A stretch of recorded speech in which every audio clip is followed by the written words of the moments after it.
Olá, meus grandes e queridíssimos amigos que nos acompanham aqui no canal. Oficialmente estamos de volta gravando novamente aqui no MBL, no cenário que você já conhece, né? Passou as férias, estou até mais bronzeado. Estou muito feliz de estar de volta e estamos muito felizes de estarmos trabalhando agora na nova era. Nesse momento incrível, onde os petistas choram, onde polícia passa a ser tratada como polícia e passa a ser respeitada, onde a gente tem boas expectativas com relação à economia, mas nós vamos tratar neste vídeo do tema que para mim é o tema essencial, é o coração do funcionamento não só do novo governo, mas do sucesso do Brasil como um todo, que são as reformas do Paulo Guedes e o apoio que esse homem precisa ter seu. Presta atenção, o apoio que esse homem precisa de você para que ele salve o Brasil de um corporativismo, de uma burocracia que faça as reformas que transformem, a médio prazo, o Brasil eventualmente num país desenvolvido. Antes de continuar, por favor, clica no sininho, se inscreva no canal, deixa seu like.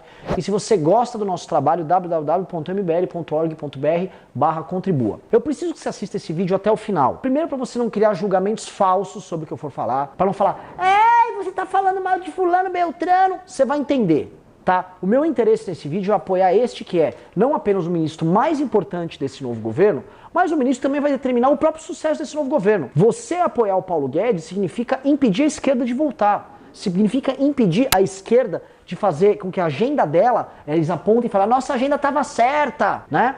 Ou que se iguale o atual governo a governos anteriores que foram medrosos na hora de combater privilégios e corporações. Tá? O que está acontecendo? Começou o governo novo, estamos na primeira semana dele e foi uma semana atribulada. Não foi uma semana, aquela semana de lua de mel. O que acontece em diversos governos, o Trump entrou, ele ficava lá anunciando, olha, a Ford abriu uma fábrica em não sei aonde, fulano abriu uma fábrica em não sei aonde, aquela lua de mel. A primeira semana do governo Bolsonaro teve coisas bacanas e teve coisas ruins. Infelizmente, as coisas ruins, elas se repetiram mais na área econômica, que é a área justamente onde a coisa tinha que ser mais estável e acontecer de forma mais calma. Por quê? Porque o Paulo Guedes, que hoje é até chamado de super-ministro, ele ajuntou muitas secretarias, muitas forças da estrutura burocrática do próprio governo abaixo dele. Ele tem uma ideia de reforma da Previdência, ele tem uma ideia de condução da economia, ele tem uma ideia, por exemplo, de privatizações, de redução da máquina estatal, que é uma ideia que não apenas agrada o mercado, mas ele agrada os brasileiros que querem ver justiça tributária acontecendo e respeito ao dinheiro deles que eles pagam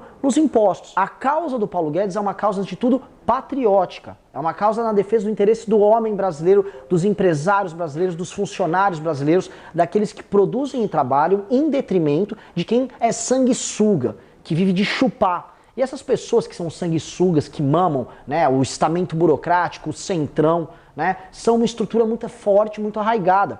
E eles vão atuar para impedir que esse tipo de revolução, que é o que o Paulo Guedes quer fazer, aconteça. Então a gente viu algumas declarações infelizes de membros do governo e do próprio Jair Bolsonaro, que vão, vamos dizer assim, de encontro à questão da reforma da Previdência, que é a principal reforma. Aí você vai falar, Renan, vocês estão criticando. Tem que ser falado. O Brasil saiu às ruas e o Brasil elegeu o Jair Bolsonaro com uma expectativa grande de mudança. E não uma expectativa grande de fazer o que dá para fazer. Pior, o que foi sinalizado ao longo da última semana, e que eu espero que sejam erros e confusões, sinaliza não apenas uma falta de ambição e de vontade de mudar. Ambição no sentido bom, ambição de transformar o Brasil num lugar novo e bacana. Mas sim um retrocesso. E eu vou demonstrar para vocês. Primeiro ponto é o seguinte, o Jair Bolsonaro foi no SBT e falou que a reforma da Previdência não iria mexer, por exemplo, nas alíquotas, que são as alíquotas de imposto sobre os salários ali dos funcionários públicos, porque eles, basicamente a conta deles não fecha, e ele falou, não vamos mexer nisso aí, eles já pagam imposto de renda. Ele está errado, tem que mexer.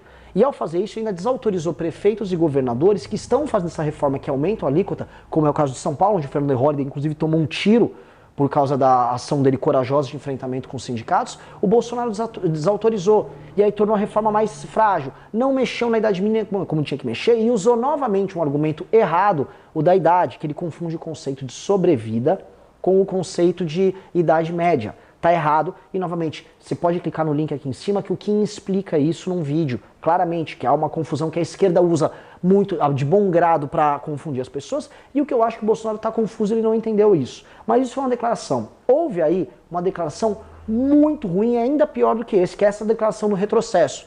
que é uma declaração do presidente junto com o ministro da Defesa, falando em derrubar uma MP, se eu não me engano, 2215 de 2001, lá da época do governo Fernando Henrique, que derrubava inúmeros privilégios dos militares. Alguns desses privilégios, vou te demonstrar isso aqui. Aposentadoria vitalícia para filhas de militares. Ou seja, a filha do militar vai lá e ganha uma puta aposentadoria e nós somos obrigados a bancar com dinheiro público. Né? Isso foi derrubado através daquela MP. Quer ver uma ainda pior? Promoção de militares aposentados. Ou, por exemplo, você se aposenta com um determinado cargo, com um determinado salário, e aí você fica sendo promovido aposentado, você fica de pijama sendo promovido e nós pagamos o aumento do salário deles. E essa MP 2215, ela está querendo ser derrubada pelo general e o Bolsonaro declarou-se favorável a derrubá-la. Tá na imprensa, não sou eu que estou falando, foi ele que falou. Pior, se você não está duvidando de mim, eu vou te mostrar um vídeo dele agora defendendo a derrubada dessa MP, dá uma olhada.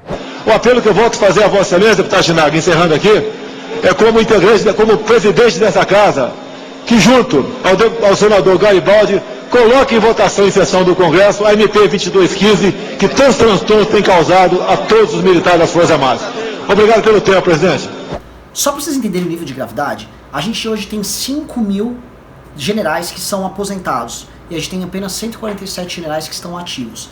Os 5 mil generais que estão aposentados são caras que, em geral, conseguiram galgar esse posto de general e também outros que galgaram um posto acima após a aposentadoria, porque isso simplesmente aumenta os salários deles enquanto eles ficam em casa de pijama. Isso não é correto, né? A MP 2215 também trata sobre valores de transporte, ajuda de custo, auxílio fardamento, auxílio alimentação, auxílio natalidade, auxílio invalidez, auxílio funeral, e outros auxílios todos. A lista é muito extensa, entendeu? E é isso aí, novamente, são os ânimos, o ânimos corporativista que esse Bolsonaro sempre teve, ele sempre defendeu a caserna nesse tipo de tema, vindo à tona. Isso não é legal, isso não tem que ser defendido, isso tem que ficar claro. Presta atenção, ele está falando claramente da derrubada dessa MP que mexe com esses privilégios ali do Exército. E não adianta falar, ah não, mas são privilégios, veja bem, o nosso Exército, não tem nada a ver. Isso aí é privilégio, e privilégio tem que ser combatido. Ou todos nós somos iguais perante a lei, ou você vai ter uma casta de seres superiores que tem privilégios e direitos a mais e outros que são burro de carga que pagam impostos e que tem que ficar carregando esses privilégios dos outros. Não dá. O Paulo Guedes entrou lá para enfrentar isso, para fazer não apenas um ajuste fiscal, que tem a questão fiscal da Previdência reduzir o rombo que nós temos nas contas, mas também uma questão de justiça. E o Paulo Guedes está indo lá querer fazer justiça. E quando você pega essas forças, novamente, o governo tem uma ala, e eu coloquei isso em diversos textos, tem artigos nossos, também eu vou botar aqui na descrição, artigos meus e do Ricardo no site do MBL News, descrevendo como tem forças dentro do próprio governo que vão se enfrentar. Tem forças que são burocráticas, forças do funcionalismo, forças ligadas a essas corporações que vão querer lutar contra as reformas, que sempre foram contra as reformas. Inclusive, esse afã, essa vontade liberal que o Bolsonaro passou a ter no último ano, veio muito por causa da chegada do Paulo Guedes e por causa da defesa de ideias liberais que você, que por exemplo está nos assistindo, faz. Né? Isso criou um caminho para que nós tenhamos um ministro da Fazenda liberal. E ele precisa desse apoio, porque esse confronto com essas forças já está acontecendo. As declarações que aconteceram na última semana são muito ruins.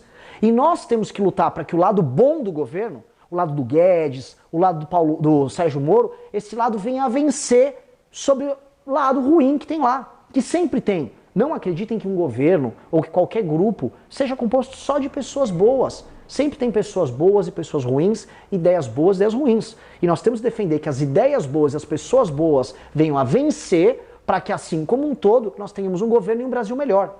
O teu interesse tem que ser sempre que o Brasil seja melhor, não importa a pessoa, o indivíduo, se você gosta dele, se ele é bacana, tal. O importante é se as ideias que ele defende são verdadeiras e se ele é uma pessoa correta, que é o caso do Paulo Guedes. As ideias dele precisam ser implementadas. A forma como a gente viu acontecer na última semana foi muito ruim para o Paulo Guedes, foi muito ruim para o Brasil.